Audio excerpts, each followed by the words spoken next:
What's going on, guys? I got a G8 here in the shop that we're redoing a return style fuel system from about, I think, 9 or 10 years ago. Somebody put it on, and they had the return line, like a lot of them I see, tucked right in here in between the catalytic converter and the frame rail.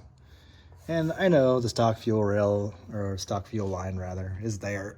So it probably sees the same amount of temperatures and stuff, but we're not exactly using steel fuel lines when we're running this stuff. We're running AN hose.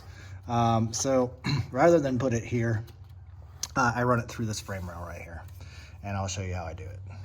I do this with methanol lines, and I do this with the return line for the fuel systems. So you'll see I go in right here. My line just comes down from the top of the tank up here. So then you're probably saying, like, Chris, where does it come out? And you gotta drill a hole, and I'll show you where. So you see the group of spot welds here.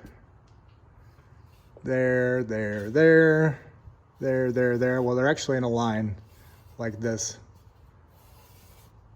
And there's a brace on the back side of this frame rail on the inside there. So you don't want to drill in there because that's closed off. So where you want to drill is above that row of spot welds.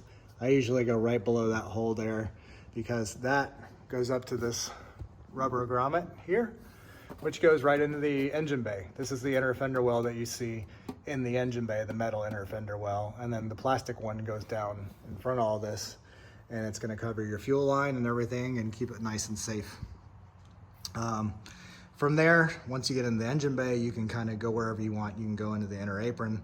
Typically what I like to do is go straight up into the fresh air box for the AC and mount the whole regulator and everything in there, keep it away from engine heat and whatnot.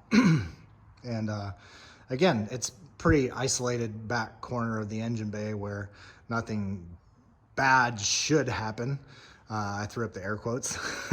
So, but honestly, if you get an impact that's gonna push this area of the car back that far, you probably got some pretty big problems to worry about. So I used a electrician's fishing tape, and I just fished the tape from the back through to the hole that I drilled there in the front. It's about an inch and I believe it's 1 inch hole or 1 1/4 inch, I can't remember.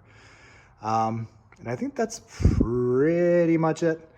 I tried to actually film and document the process of sliding the hose through there and using the fishing tape to do it, but it needed a third hand, and there was a small amount of swearing involved, and I don't want to, you know, if kids watch this, you know, I don't want to corrupt any of our youth of America these days, because, you know.